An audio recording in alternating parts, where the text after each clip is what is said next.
And CGLS NTD, cancel pending, please. GLS copies, and that's complete. All right, and for all personnel, we got a little bit more work to do before we pick up the clock, and we're about a little over a minute from getting to T-minus 10 minutes, but we've canceled the resume time there, and then we'll pick it up after we get through all of our work and anything else that we need to do to get through the remainder of count. So we'll continue working that to get to our T0 today.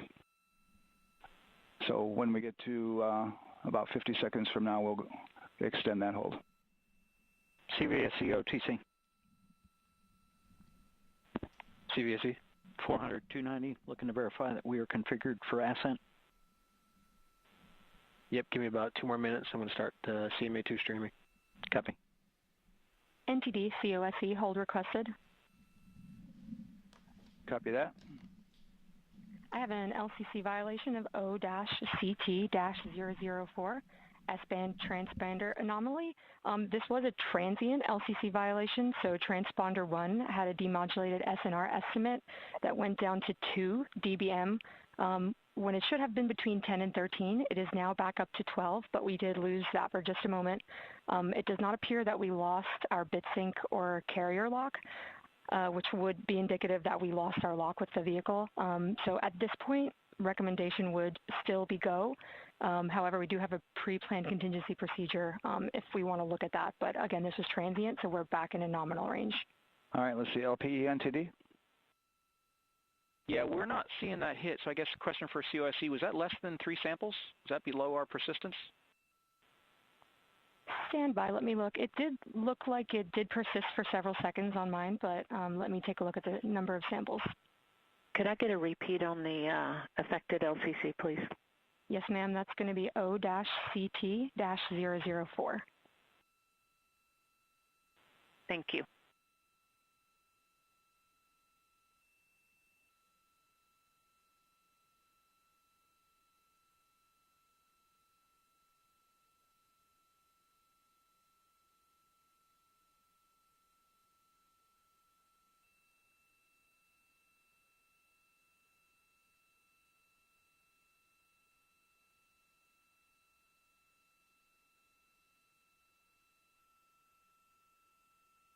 Yeah, us taking a look at the data right here, looks like that was a single sample.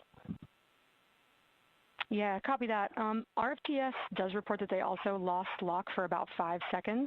So I would love to ask KUS and see if they also lost lock with the vehicle for any extended amount of period.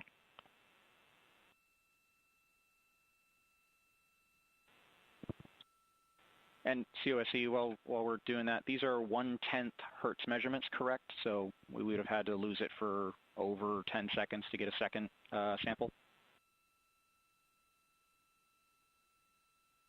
Yes, sir, that's correct. It is 1/10 hertz. Yeah, so from our perspective, the allowance is effectively up to 30 seconds, up to 3 samples based on the 1/10 hertz. This is not an LCC violation, I believe. Yes, sir. I would agree with that at this point. Copy that. We're checking with KUS on 232. I don't think they have 212 access. We're trying to verify, but it sounds like they have a loss of lock as well. About 2 seconds. Okay. And I guess for both KUS and COSE, do we have lock now? That's affirmed. We do have lock for COSE.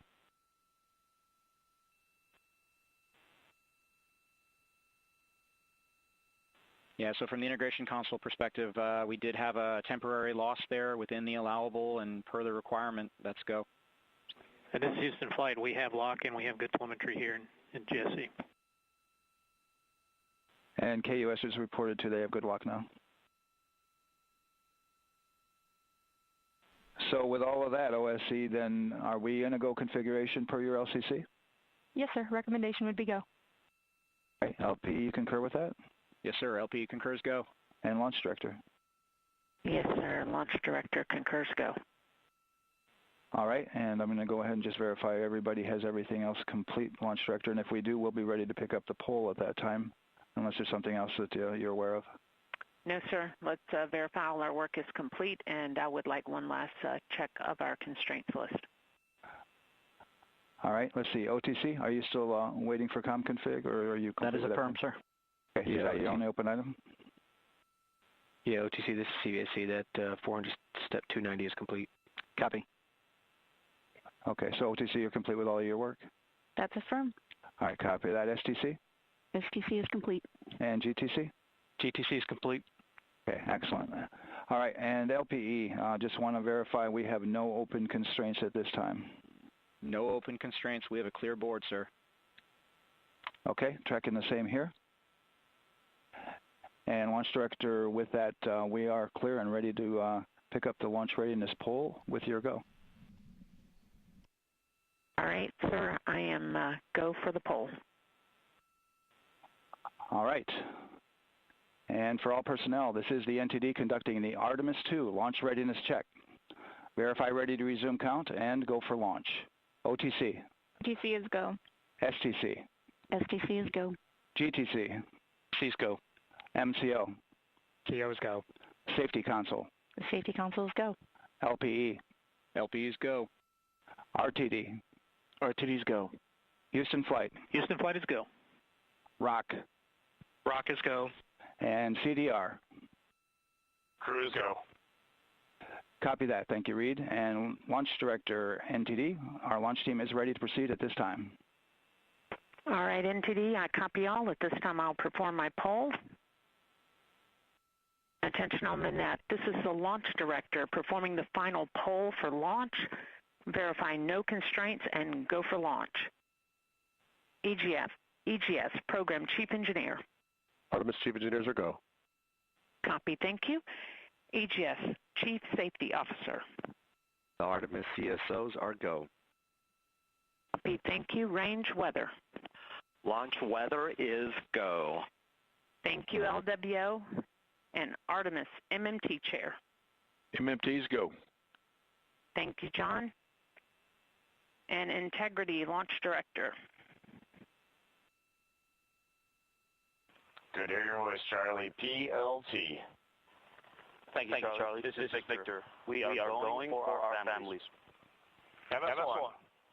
This is Christina. We are going for our teammates. MS2. This is Jeremy. We are going for all humanity. All right, Charlie, your Artemis II crew is go for launch. Full send. I copy that. Reed, Victor, Christina, and Jeremy.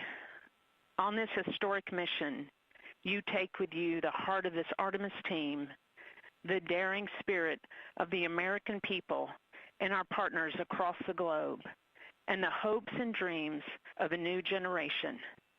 Good luck. Godspeed, Artemis II. Let's go.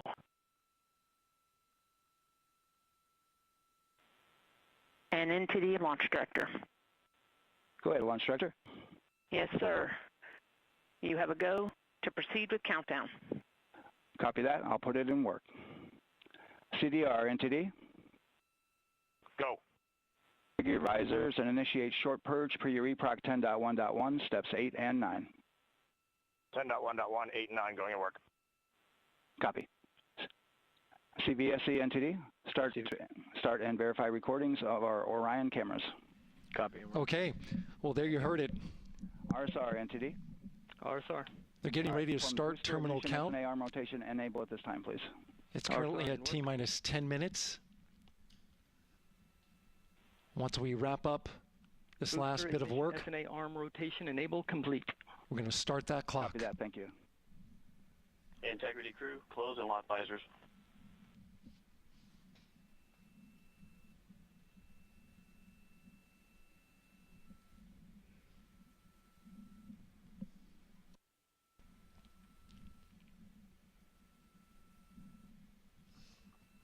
You heard an issue, worked in real time with telemetry lock on the Orion.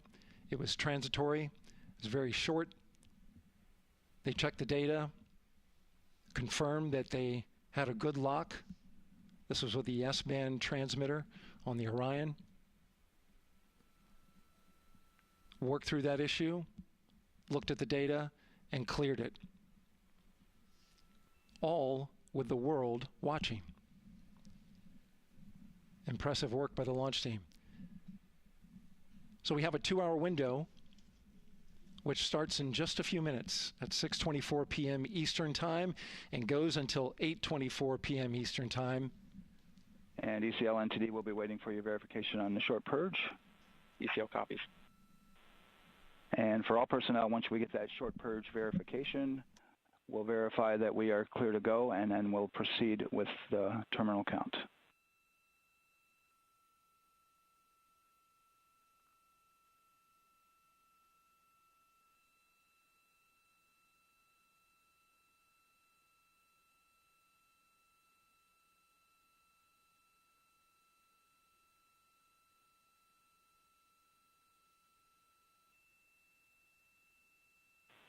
ECL time estimate? About a minute. Copy. Once that's completed, you'll hear NASA Test Director Jeff Spaulding ask for the ground launch sequencer operator to go ahead and start the clock. The ground launch sequencer is an application software. It runs on top of the launch control system in the firing room, acts like a conductor of an orchestra, executing hundreds of commands in precise order and timing. It's all autonomous. NTD CCL 212, short purge initiation is verified. All right, copy that, and we're verifying our constraints.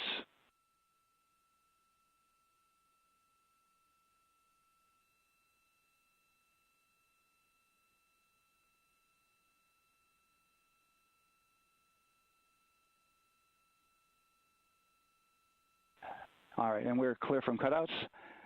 And with that, we're going to resume the clock momentarily. And CGLS, you can resume the clock on your mark. GLS copies. 3, 2, 1, mark. GLS mainline has been initiated. T-minus 10 minutes and counting.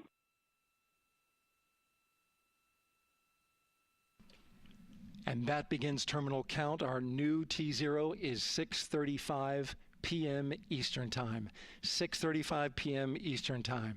We are now counting down to liftoff of Artemis II.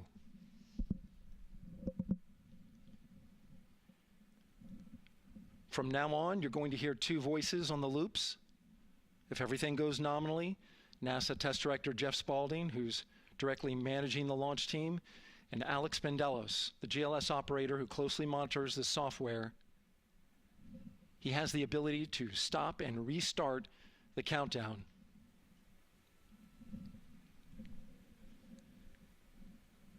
A lot of people ask about whether there's a launch button. There certainly is not. Flight and Rock, our new T0 is 22:35:12. Houston flight copies. Rock copies. 22:35:12. Affirm. There you heard confirmation of the exact T0, 6:35 and 12 seconds p.m. Eastern Time. Again, our T0 is 6:35 and 12 seconds p.m. Eastern Time. But as I was saying, there's no launch button. This is autonomous. But there is a button that keeps you from launching, and that button allows the GLS operator to pause the countdown outside of terminal count and during terminal count and submit a hold to the next holding point. So the clock won't stop right away. If there's an issue, we'll go to the next stable holding point. This is how GLS configures the rocket and ground systems to a stable point where they can stop the countdown if that's needed. But right now, we are counting down. Our next big milestone, looking to retract the crew access arm. GLS is go for crew access arm retract. And there you see the crew access arm moving away.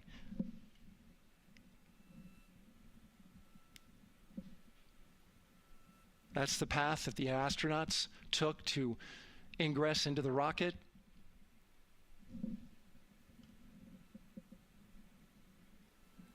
Until this point, that was their way off the pad if they needed to evacuate.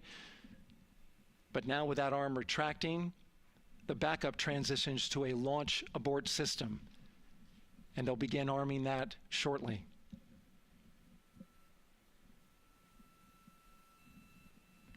Of course, the launch abort system, great shot there of the crew access arm retracting away. The launch abort system is the tower at the top, and that's what would pull Orion and its crew off the top of the rocket in case of an emergency, whether it's on the ground or in flight. This is critical safety hardware that protects the lives of the astronauts.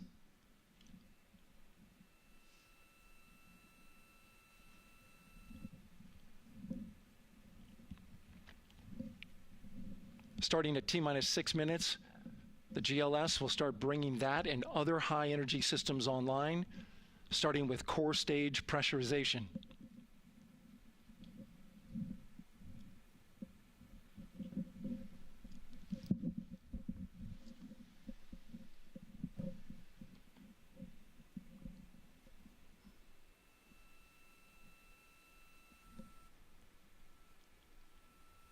Weather is 90% go.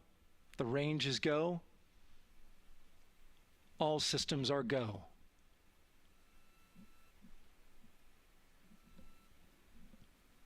GLS is go for core stage tank pressurization.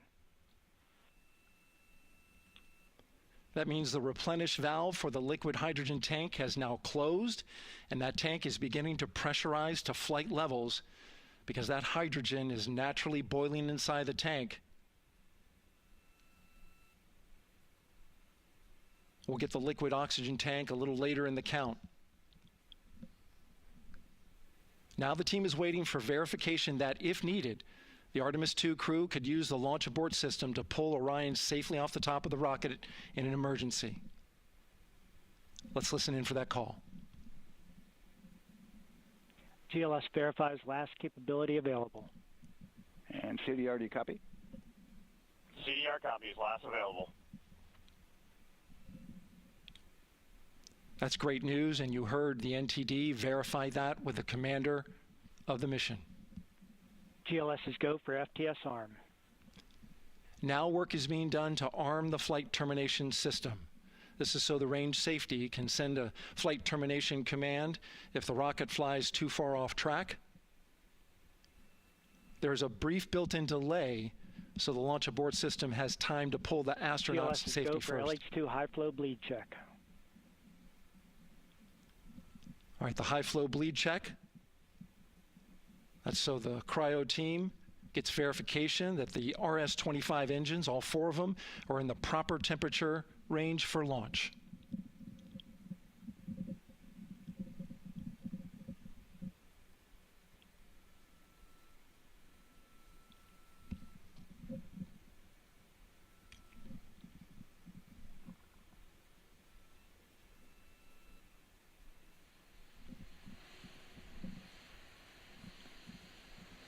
GLS is go for core stage APU start.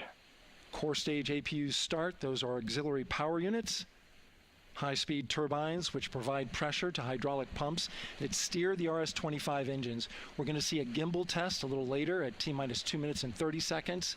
This is what allows that to happen.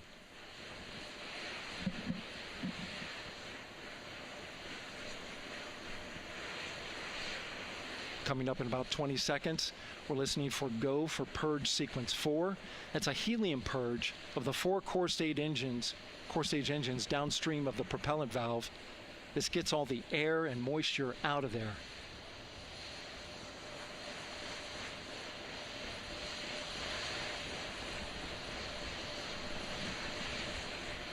GLS is go for purge sequence 4. Moving through the milestones. All is looking good.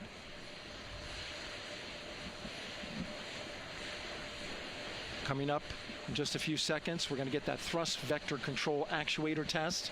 This is a gimbaling of the engines.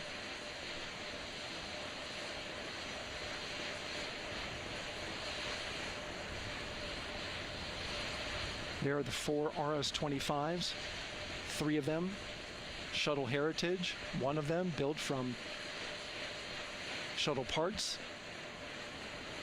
And there you see them moving.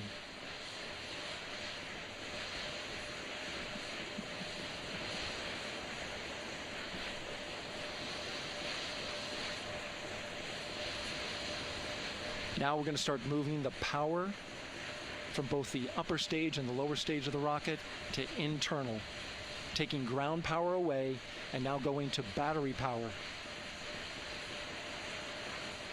GLS is go for upper stage to internal power. All right, power is removed from the rocket's upper stage, the ICPS, and it's been switched to battery. Same milestone for the lower core stage coming up at T-minus 1 minute and 30 seconds. Right now, the 4-person Artemis II crew is 248,000 miles away from the moon. And if all goes well, they will fly by it in 6 days. GLS is go for core stage to internal power. All right, there's the rocket's core stage, which houses 3 flight computers, is now on its own power. There's no more hold time because there's no more margin on these batteries. So we would have to recycle back to T-minus 10 to recharge if we had a hold.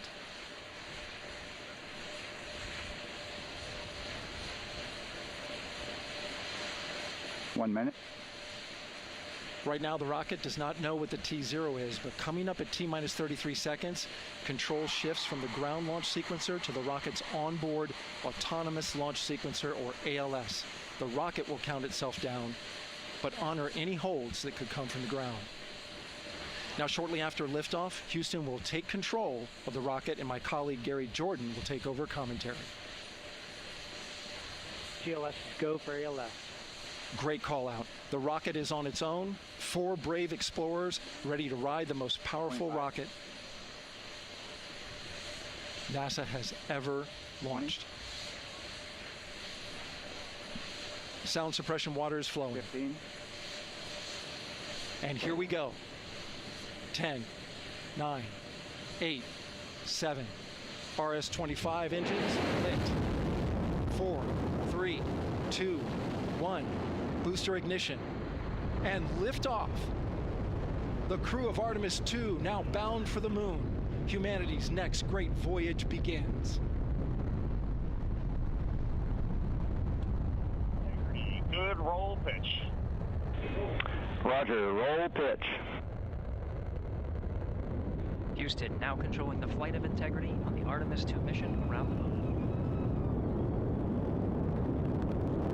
Integrity, AMT high. AMT high. On time, passing 30 seconds into the flights. Integrity passes the alternate beacon. Target milestone. Mission Control Houston seeing good performance on the 4 main engines. Space Launch System core stage.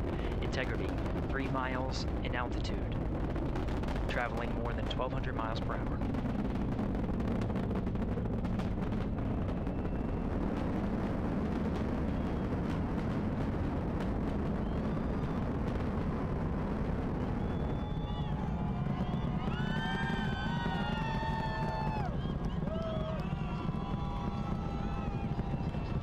Mission elapsed time, passing 1 minute, approaching max Q.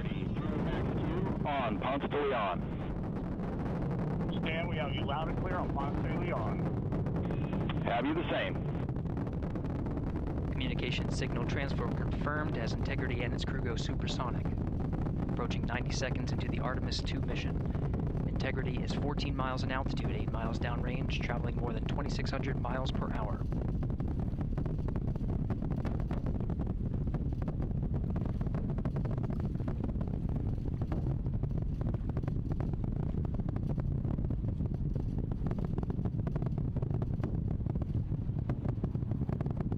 Minute 50 seconds of mission elapsed time, standing by for main engine throttle down to 85%, ahead of solid rocket booster separation, expected at the 2-minute 9-second mark.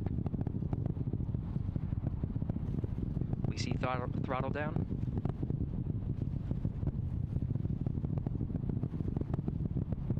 Confirmed separation. Main engines throttling up, guidance converged.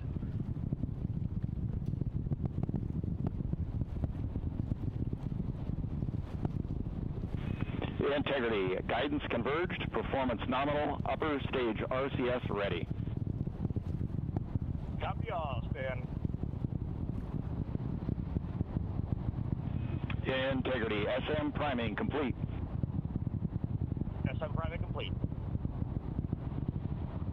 2 minutes 45 seconds of mission elapsed time into the Artemis II mission. Thrusters on integrity and upper stage confirmed in a ready state ahead of service module fairing separation.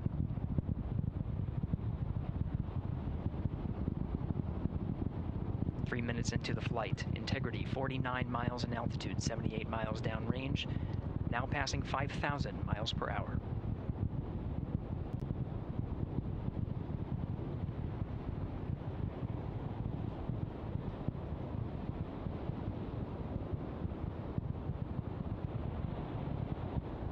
Standing by for launch abort system jettison.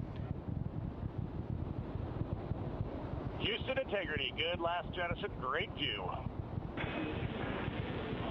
Copy jettison, Team Eco 8+02. We see the same on board, Stan. And Houston has you loud and clear on TDRS at the Kármán line. Outstanding, Stan, we have you the same. 3 minutes 50 seconds into the flight of Artemis II, Wiseman, Glover, Cook, and Hansen cross the boundary to space with good comm checks. GPS signals acquired after last jettison now working on internal checks to verify accuracy. Flight Dynamics Officer analyzed the time of main engine cutoff, confirmed at 8 minutes 2 seconds, time of MECO.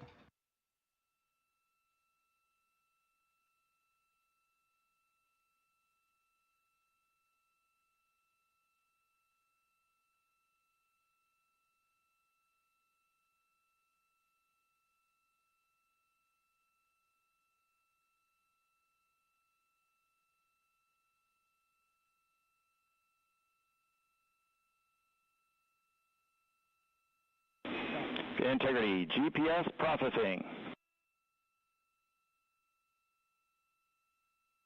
Outstanding, Stan. We see the same, and we have a beautiful moonrise. We're headed right at it.